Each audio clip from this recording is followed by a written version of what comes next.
তাহলে শাকিব খানের নতুন সিনেমাতে আমরা গান পেতে চলেছি তাহসানের। যখন দেখবেন বড় বড় জগতের বড় বড় তারকারা এক হচ্ছে, একসাথে হাত মেলাচ্ছে, ঠিক তখনই বড় কিছু চমক চলে আসে। আর ঠিক মেগাস্টার শাকিব খানের সাথে গতকালকে শিল্পী তাহসান একসাথে হওয়ার পরে, হার্ল্যান্ড কোম্পানিতে যুক্ত হওয়ার পরে কিন্তু আমরা আরো একটা বড় কিছু ধামাকার চমক দেখতে পাবো আগামীতে। এটাই এখন বর্তমান সময়ে সাকিবিয়ানদের দাবি। একটা দিক থেকে মেগাস্টার শাকিব খানের সাথে হার্ল্যান্ডের সাথে যুক্ত হওয়ার পরে তাহসান ভাই কিন্তু বলছিল যে আমাকে এমন একটা বড় লোভ দেখানো হয়েছে যাতে করে শাকিব ভাইয়ের সেই প্রস্তাবে আমি না করতে পারিনি। এমনকি মেগাস্টার শাকিব খানের সাথে যুক্ত হওয়ার পরে তিনি নিজেকে একটা বড় পর্যায়ে কিংবা শাকিব ভাইয়ের সাথে একটা বড় প্ল্যান সাজিয়েছে। ভাবদাস কি সেই প্ল্যান? এবং শাকিব ভাইয়ের সাথে তাহসান যুক্ত হওয়ার পরেই কিন্তু অনেকের জ্বলাজ্বলি শুরু, যে কেন শাকিব ভাই বড় বড় তারকাদের তার কোম্পানির সাথে যুক্ত করছে এবং সেই তারকারা কি জন্য শাকিব খানের সাথে একের পর এক যুক্ত হচ্ছে। দেখেন, ইন্ডাস্ট্রিতে যত জনপ্রিয় মুখ রয়েছে সকলেই কিন্তু শাকিব ভাইয়ের এই হার্ল্যান্ডের সাথে তথা শাকিব খানের সাথে হাত মিলিয়ে একসাথে যুক্ত হচ্ছেন। ভারদাস মূলত সোশ্যাল মিডিয়াতে দেখতে পাচ্ছি তো আমরা যে অনেকেরই জ্বলাজ্বলি শুরু। মূলত শাকিব ভাই তাহসানকে কেমন লোভ দেখিয়েছে এবং তাহসান ভাই কেনই বা বললো যে আমাকে লোভ দেখানো হয়েছে, এই বিষয় নিয়ে বিস্তারিত আলোচনা করব। সম্পূর্ণ ভিডিওটি দেখে যাবেন। ভিডিওতে একটি লাইক দিয়ে আপনাদের মনের মন্তব্য ভিডিওর নিচে কমেন্ট করে জানাবেন। দেখেন, মেগাস্টার যে প্ল্যানটা শুরু করেছে তার হার্ল্যান্ড কোম্পানিতে দেশের যত তারকা রয়েছে, নায়ক নায়িকা শিল্পী, কেউ বাদ যাবে না। গতকালকে তাহসান ভাই হার্ল্যান্ডের সাথে যুক্ত হওয়ার পরে আমি আরো একটা নিজের মন থেকে ইচ্ছা জাগছে কিংবা মেগাস্টার শাকিব খানের প্রতি একটা আবদার রাখতে চাই।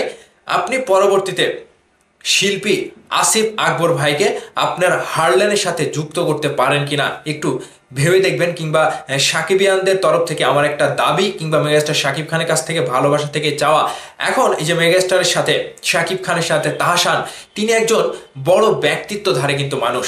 শিল্পী জগতে তাহসান ভাই অনেক জনপ্রিয়তা ছড়িয়ে গিয়েছে ভক্তদের মধ্যেখানে। ঠিক সেই জায়গা থেকে অনেক অ্যাটিটিউড বলেন, অনেক গুণ সম্পন্ন বলেন এবং অনেক ব্যক্তিত্বধারী বিশাল বড় ব্যক্তিত্বের অধিকারী কিন্তু এই তাহসান ভাই। এমন মানুষকে যারা ছেড়ে যায়, এমন মানুষকে যারা ছেড়ে চলে যায়, তারা খুবই দুর্ভাগ্য তাদের। তারা এই মানুষটাকে চিনতে পারেনি। একজন তাহসান শিল্পী জগতের তিনি যে একটা উজ্জ্বল নক্ষত্র এবং তিনি যে অভিনেতা, অভিনয় জগতেও কিন্তু তার দক্ষতাটা অনেক বেশি। তিনি গানগুলো যে উপহার দেয়, ঠিক যেন তিনি নিজের ভেতরের সেই কথাগুলো তুলে ধরেন। আর ঠিক সেই জায়গা থেকে যখন তাহসান ভাই এই যে গতকালকে শাকিব ভাইয়ের সাথে যুক্ত হলেন, এখানে একটা বড় প্ল্যান রয়েছে জানেন। এই প্ল্যানটা যেখানে তাহসান ভাই বলছিল যে আমাকে এমন একটা বড় লোভ দেখানো হয়েছে, আমি শাকিব ভাইয়ের কথা ফেলতে পারিনি। এবার চলে আসুন সেই প্ল্যানটা, সেই লোভটার কথা কি। আসলে এখানে কোনো আর্থিক লোভ না, কোনো টাকা পয়সার লোভ না। একটা শিল্পীর লোভ হয় তার গানের প্রতি, তার কাজের প্রতি। এবং একটা চলচ্চিত্র শিল্পীর যারা নায়ক নায়িকা রয়েছে তাদেরও কিন্তু লোভ রয়েছে সিনেমা করার জন্য এবং সিনেমায় কাজ করার জন্য। এটাই হচ্ছে লোভ। মূলত এখানে আর্থিক লোভের কথা বলা হয়নি। এখানে দেখেন, শাকিব ভাই একজন বড় তারকা এবং এই তারকার সাথে তাহসানের মতো একটা গুণী মানুষ কিংবা একটা ব্যক্তিত্ব সম্পন্ন মানুষ যে শাকিব ভাইয়ের সাথে যুক্ত হলো, এখানে তাদের একটাই প্ল্যান। শাকিব ভাই যেরকম বাংলা চলচ্চিত্রকে বিশ্বের কাছে বড় আকারে প্রেজেন্ট করতে চায়, তাহসান ভাই তিনিও কিন্তু বলছিল যে আমি এবার মাসে মাসে এক একটি করে গান আপনাদেরকে উপহার দিতে পারবো। ঠিক এই জায়গাটা মেগাস্টার শাকিব খান তাহসান ভাইকে তৈরি করে দিতে চেয়েছে এবং তাহসান ভাইকে একটা আশ্বাস দিয়েছে যে প্রতি মাসে হার্ল্যান্ডের সৌজন্যে হোক কিংবা মেগাস্টারের সৌজন্যে হোক, তাহসানের কণ্ঠে আমরা একটি করে নতুন গান পাবো প্রতি মাসে। মূলত এটাই হচ্ছে তাহসান ভাইকে লোভ দেখানো কাজের প্রতি।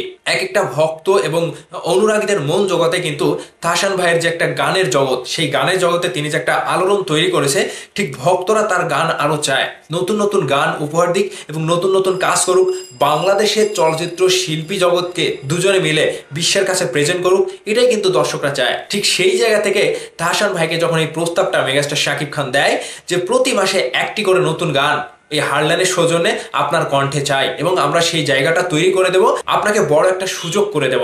এটাই হচ্ছে লোভ। এখানে ভালোবাসা বলেন, নিজের কাজের প্রতি একটা আশ্বস্ত বলেন, কিংবা কাজের একটা লোভ দেখানো, এটাই হচ্ছে লোভ। এখানে টাকা পয়সার কোনো লোভ না। তো ভাইদার্স, আশা করছি বুঝতে পেরেছেন, দুই তারকা যখন একসাথে হাত মিলে একটা বড় মাপের প্ল্যান করে, সেই প্ল্যানটাতে আরো বড় কিছু আমরা পেতে চলেছি। এমনও হতে পারে মেগাস্টার শাকিব খানের পরবর্তী সিনেমায় তাহসান ভাইয়ের কণ্ঠে গান পাবো, যেটা প্রমিস করেছে মেগাস্টার শাকিব খান এবং তাহসান ভাই দুজনই। তাহলে শাকিব খানের নতুন সিনেমাতে আমরা গান পেতে চলেছি তাহসানের। তো ভাইবাদার্স, এই ছিল মূলত শাকিব ভাই এবং তাহসানের একসাথে হওয়ার প্ল্যান। বিষয়টা আপনারা বুঝতে পেরেছেন? বিষয়টি আপনাদের কাছে কতটুকু ভালো লেগেছে অবশ্যই ভিডিওর নিচে কমেন্ট করে জানাবেন। ভালো থাকবেন। ধন্যবাদ সম্পূর্ণ ভিডিওটি দেখার জন্য।